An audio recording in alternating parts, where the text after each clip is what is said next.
Hi, you are watching Sightsin Plus, and this is Romesh Shivastu.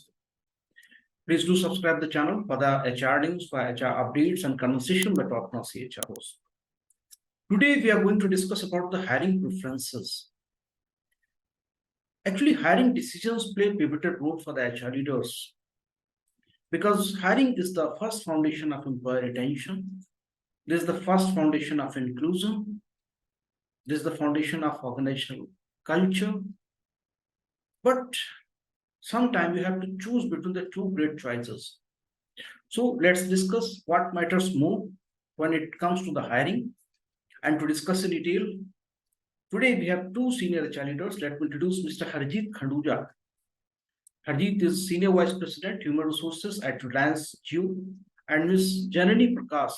Janani is Head Human Resources at Quantela Inc. So welcome Harjeet and Janani. Harjeet, if I come to you first, so in your opinion, what matters more when we talk about the degree or skills? Let me also put one example. In 2021, the Google started the certification courses, Google certificate course, and they partnered with many companies and top-notch companies like Cognizant, Accenture, Infosys, Microsoft, and these companies are hiring these candidates. They're not bothered about the degree. They're looking for the niche skills. So what do you think? What matters more when we talk about degree versus skills? I would not like to generalize it. Look, suppose if you are hiring doctors, you would definitely require degree that the person has done medicine. If you are, say, hiring drivers, you would ask for driving license. Now you can call it a certificate for the skill, or you can call it degree, whatever way you want to call it. If somebody wants to practice law, the person has to take the bar membership. Now, these are certain things where you actually require something called degree. Now, how degree came into our HR processes? One is the number of candidates you are dealing with used to be large. So our supply used to be very huge as compared to demand. And when your supply is large, then what you do is you start doing a screening. So your degree was a screening criteria, not a selection criteria. You always did selection on skills. Nobody hired a child. This guy is from this educational degree, so let's hire that person. Nobody hires like that. Everyone hires on skills, but you use degree for screening. The examples which you were giving, when the supply was less and demand was high, then they said, why do we need to screen? Let's directly talk to those guys who are coming our way. And that's how the change in the industry happened. That is my take on this. And Janani, how do you see what is more important? It's a degree or skills? First of all, thank you, Romesh, for having me here along with Harjeet. It's a pleasure to talk with Sightsin Plus every time. The topic is rather interesting. I would completely second what Harjeet just mentioned. You see, there are like doctors cannot be without a medicine degree. Otherwise, we cannot trust them. There are professions like that. But interestingly, the world is also changing and pivoting in different directions. I was reading a report on the other day. It talked about some 2.1 million people's shortage in healthcare workers in the US by 2025. Now, it's a very interesting problem. We cannot have people go through degrees in the next 2 years to close the skill gap, right? So there are a couple of organizations that have come together, broken down the jobs of healthcare workers, and then identified which are areas where there are skills that can get trained so that some amount of this 2.1 million can get closed, at least with respect to the number, right? So I think the world is at a time when we are finding creative solutions. And to Harjeet's point, I think skill was always the requirement of the job.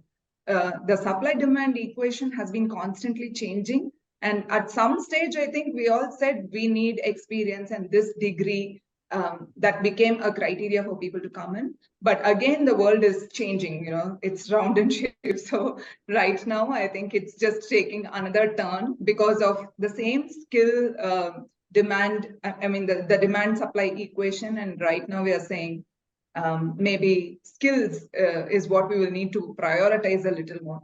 It's a fine balance, I would say. That's my take. How do you see, maybe like Google, I put one of the example, and some companies, the Microsoft, most of the companies, they're providing some, some certificate courses. So what do you think? This would be the added advantage if you learn these kind of the certificate courses. And degree is still, even in today's era, that is equally important. What do you think?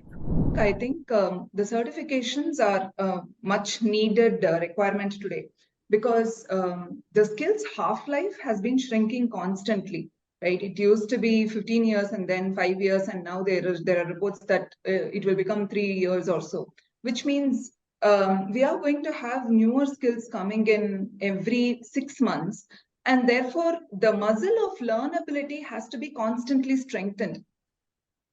And therefore, it becomes imperative for people to keep looking for what's going to come 6 months later and what is it that I need to pick up.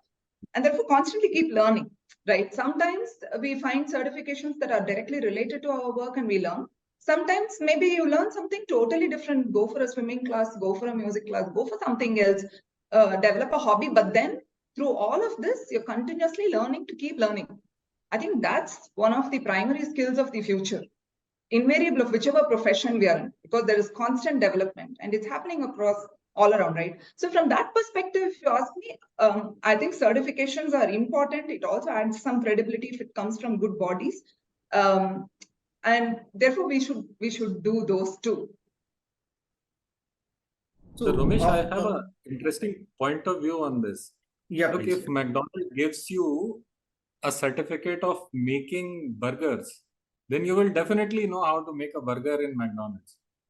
But if you want to be a chef, then you need to understand how the ingredients work and how you bring the whole thing together. So degree generally imparts education or the knowledge part of it, and skill is basically what helps you in doing the job. So frankly speaking, both of them are necessary for executing something and growing in your career. Because if you have a theoretical base and you know the skill, you can translate the knowledge into doing something. That makes more sense. But we will definitely hire for a skill because that is what we are looking at. And we will grow people based on their knowledge base. So strengthen your knowledge base and sharpen your skills. Right. The niche skills are really important. Yeah, absolutely. And these certificate courses help you to keep updated. And also, as Janani said, that these certifications help you to learn the new things. Maybe you did the graduation a 20 years ago, and now the things have changed. So now you have to keep updated if you are also learning through these certificate courses. Harjeet, there's another aspect, that is we talk about the culture fit and inclusion. So most of the people like to have the culture fit. They say, I prefer to have the culture fit. Then what is the inclusion? What do you think on this?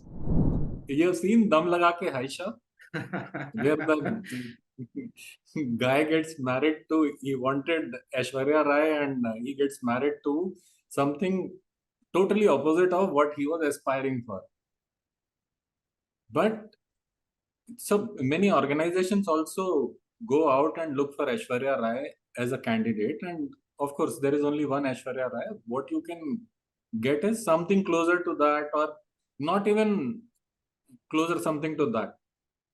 Point is how much you are ready to take when you are thinking. Most of the organization which talk about culture, okay, we have to hire based on culture fit. That is a philosophy. But even if you hire based on culture fit, you can go wrong. Same way for the candidate, when you are hiring the candidate, you are hiring the candidate to work. You will also get a shock when the candidate comes in the home. The candidate will have say, a different perspective altogether, either from the way the candidate is built based on his or her last experience or overall experience. That person will bring something new, a new way of looking at things. And that person will also get a cultural shock that where I have come. What you should look at is the capability of the person to absorb the shock and capability of the organization to accept the person and make those little adjustments. If there are too many adjustments for either party to make, then the relationship fails and the person exits. If you want a relationship to work, then what you have to do is dam laga ke haisha. You have to make adjustments and you have to start liking, because it is not that what you are aspiring for is right. That might be completely aspirational. That might be your desire. And what you need is totally different. We were talking about degree. Most of the people say, oh, I want a person from IIT. You are thinking that I want a good engineer, but you have tagged that as I want a person from IIT because you know IIT has a stringent selection process, and maybe if I get somebody from IIT, the person will be good. You don't want to take that effort of selecting a person based on the competencies you require. I will hold there. So for me, culture fit and inclusion, both are important. I would go for adjustment rather than these two words. And generally, how do you see the culture fit and inclusion part? And sometimes when you hire culture fit, so don't you think it also perpetuates some kind of bias, and it is also a kind of discrimination of the people, those who are especially able or maybe LGBTQ? What do you think on this? Culture is a very subjective term, and it's understood by everyone in the way they understand it, basis their backgrounds and whatever they have come across, right? I'll maybe limit my response to organizational context. I've worked in both very large organizations and small to mid-sized organizations. Now, in very large organizations, oftentimes there are few umbrella items that they look at, saying, okay, these are our non-negotiables, because there are going to be multiple cultural elements within sub-departments or departments, because they are themselves very large, right? But then there are non-negotiables at an organization saying these are 4 or 5 areas where we want everyone to have fundamental alignment with. Like whether you like it or not, you will have to show you're aligned and your actions have to speak to it, right? Now, when it comes to smaller organizations, especially startups and then the startups that are in growth phase, it's a very interesting problem to deal with, because you will have a bunch of people who would have been in the founders team, and they think maybe we have to be agile, we have to be dynamic, we have to do ABC, and that's our culture. And anybody outside of it, we are not going to take. But then you see their ability to have handled certain amount of finances revenue, let's say $10 million could have been the upper limit. So their ability to look at the larger picture could be very different than maybe they want somebody suddenly from an enterprise organization, because they're going to scale up to 100 million or a 150 million organization, right? So now in this context, they also have to flex, because suddenly there are going to be processes, there are going to be practices that are going to help for the scale up of the organization. Now, you can't say culture fit for the person you're hiring, maybe at a leadership level. This has to be a culture add here, right? So depending on the organizational context, I think it's culture fit or culture add. Having said that, to Harjeet's point, I think the mindset has to be inclusive, right? Let's take for the same example here, the people from a core startup organization think that, okay, there should not be any processes, structures at all. And then the person who's coming in is trying to put all of this. They're going to end up in a conflict unless they are sitting together and then saying, okay, this is the purpose that we want to solve for, and these are areas where we need to align. This is the reason why we will need structures, processes. This is the reason why structures, processes could appear as bureaucracy. And therefore, what's this fine balance and how will we collectively go ahead together, right? So the mindset has to become very inclusive. It cannot be either or is my response. You will have to have that mindset of culture fit and add where required, but acceptance and inclusion as mindset is very much required, Romesh. So you are also taking a midway, the acceptance and adjustment. Fundamental values have to align. For example, if the organization is fast and decision making has to happen fast, yes, you bring in structures, processes, but decision making will still have to happen fast, right? If the person who's coming in takes 3 weeks and says everything will happen consensus based, then that's going to be difficult. Or if they're going to say everything will happen in a minute, but I'll not do due diligence, that's also going to be difficult, right? It shouldn't put the organization in soup by name of culture and values. It has to actually aid and elevate the organization. So that fundamental premise has to be kept in mind. Sorry, All right. Harjeet, you were saying something. Harjeet, would you like You to are add saying something? that there is nothing called mid path. We have a clear cut opinion. These two are not mutually exclusive. And Harjeet, how do you see the experience and attitude? This is also sometimes, you have to choose between these two. If one has, a great experience and one has very positive attitude. So, what would be your preference? So I will not get into my preference. Otherwise, you will say this is again a mid path. I will tell you a story. So there was a kid. He was kind of sorry for calling him kid. He was say around 21 years old, studying in the final year of MBA. Fresh guy. So I made a lecture. He came to me after the lecture and he said, look, everyone comes here and says that you should have a good attitude to get a job. I have a very good attitude, but I'm not getting a job. So I told him, boss, do you eat cake? He was like, yeah, I love cake. And I said, you have seen the cream on the cake? Yeah, I love the cream. Without cream, the cake doesn't taste well. So he said, if I give you cream only, will you eat it? He said, who eats cream? He said, that's what the point is. If you are thinking that your experience or your functional knowledge is cake, then attitude is basically the cream on the cake.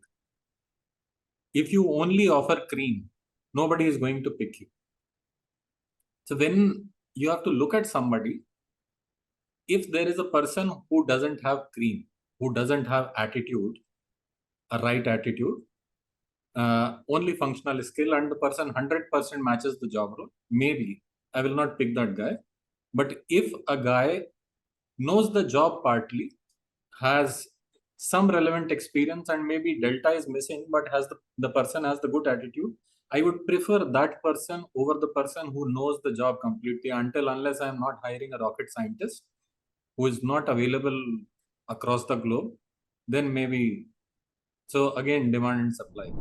And Janani, what is your take on this?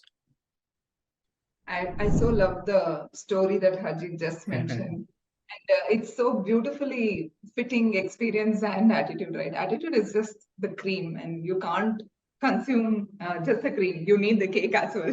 So, my take is this again, and maybe I'll also go with a story this time. I was talking to somebody from an insurance brokerage firm, and that person was talking about one of his drivers. He was doing a great job as a driver, but he was very empathetic as a person. Plus, because he used to drive for people who are traveling from other countries as well, he picked up English pretty well. Now, here is a combination of very good English, good customer service, and then in the insurance brokerage firm, he was generally observing people, how they work and what kind of concerns come in. And he started shadowing in one or two places. One fine day, he came to the CEO of the organization and said, you know what, you should give me a chance, and I want to be a customer service executive for a few days. And because this was like, again, a smaller company and the CEO had that open mind, he said, okay, I will give you this opportunity, but you should not screw up anything. I mean, please know that we are just building up as an organization. I trust you. With this, this individual moved into this role for a few days as an experiment. And within a couple of months, their CSAT scores increased, and a lot of people started writing reviews about this particular individual. Now, if you see, he did not have experience, and the job role also calls for knowledge on few items, which I think he developed. But he had a great attitude. He also had this empathy, which is very much needed in this kind of a role, right? So experience is required for most roles, but again, it is like a degree only. It helps you to get into a particular context, but then you need to be able to scale to that context or shrink to that context, and all that comes with the attitude that we will have. So in hiring, certainly I will look at experience as an entry point, but then attitude wins over experience, even if there is 100% experience fit, but lack of attitude, in my view. Absolutely. And Janani, nowadays we are also talking about lots of about the generative AI, artificial intelligence, and most of the screening is done by the artificial intelligence. So how do you see the human intelligence and artificial intelligence in hiring? This is again a very interesting question. I think artificial intelligence was created by human intelligence. We all have to remember that. There is a lot of human power and potential that is still underlying with human beings. And one side, as we learn how AI is modifying our lives, I think we need to continue to remember what our core characteristics are and stay grounded with that. If there is a newer situation, let's take COVID-19 as a situation, right? 3 years back when it suddenly came, I don't think technology came and helped solve the situation. Human beings used technology to solve the situation. So it's human skills, empathy, and presence of mind, saying, okay, this is the situation, how do I handle it? An entire organization comes together to figure out onboarding or to figure out the health crisis is a very different thing. And if you see, you can aid all of the decision making through technology, but decisions have to be made by humans only. And increasingly so, our next generations will continue to be more with technology. I think this generation of people who are in the cusp of all of this should remind them of their actual skills and actual potential, because they are the ones who can build technology or no technology for future as well, right? So my take is we should use artificial intelligence or any of this to augment our hiring process, but use our sense of judgment as human beings, because intuition is much higher than what artificial intelligence can give. Consciousness is much higher. The ability to say what's right and wrong, integrity, all that is very, very human. You can train your artificial intelligence device with multiple use cases, and integrity can have a changed definition depending on what gets in. But for human beings, it won't change, right? So I think fundamentally we have to say, okay, these are my core characteristics and I will want to be grounded in this. And that's how judgments have to be taken in hiring as well. And I'm seriously interested to hear Harjeet's view and whatever parallel he's going to give for this. You're talking about the balance between the human intelligence and artificial intelligence. Yeah, Harjeet, what is your take on this? Let me tell you, I experimented with ChatGPT, whether it can take away the job of a recruiter or take away my job. So I asked ChatGPT a question. Instead of asking a question, I said, can you interview me for a HR job? Because that is one of the capabilities of generative AI.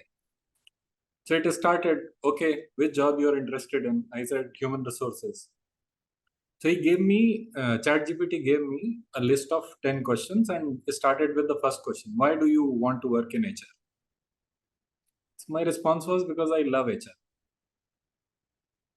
And the guy comes back and tells me, I appreciate that you love HR, but I would like to understand the specific interest areas because of which you want to work with human resources. What are the skills you have? So I realized the way this guy is questioning is much, much better than we have learned these tools, behavioral event interviewing and probing. But the way AI can do probing and the way AI can do these kind of interviews is a very powerful thing. And I completely agree with Janani that how you use AI to the best of your ability, or how to use AI to your advantage. As of now, HR guys are on one side and AI is being very well used by candidates. All your assessment engines are have failed because of this generative AI. Any question you have, especially all the coding tests companies invest in, candidates are putting those questions in generative AI, getting 90% correct results. They are putting them in the answers and they are sorted. So HR is still figuring out, okay, now how do we differentiate? Whether the person knows. And another question is, if generative AI is able to answer those questions which are standard in nature, then do you need the kind of talent you are looking for? Maybe you will start looking for prompt engineers. So AI is taking us to a next level of work, which we are able to see, but which we are not able to articulate as of now. And for taking us to that level of work, we would need human intelligence.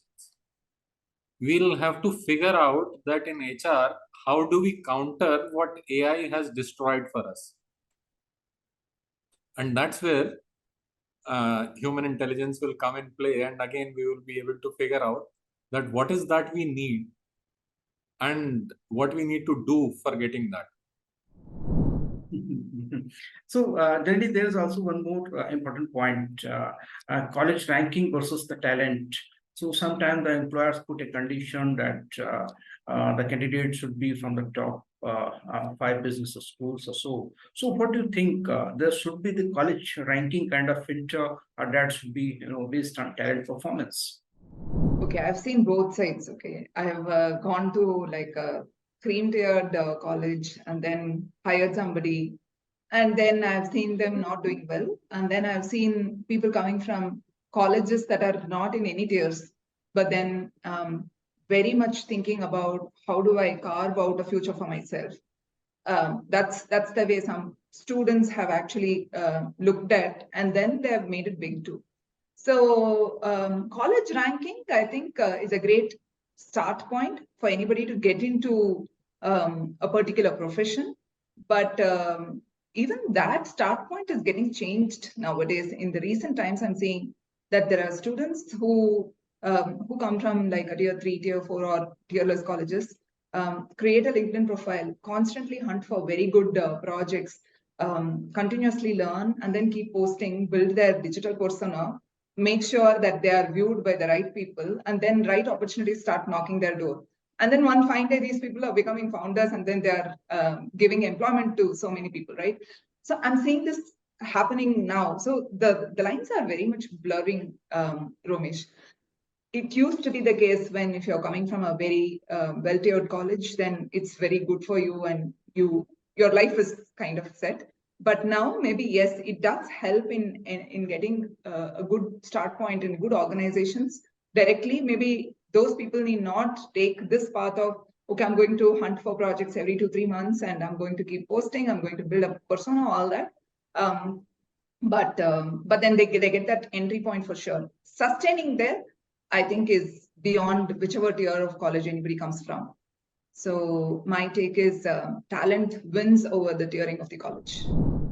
Harjeet, sometimes if you look at the job descriptions, sometimes the preference is that the candidate should have 60% average marks in 10th, 12th, and graduation or so. And the preference is also from the top business schools. So how do you see these preferences? So I will tell you a story.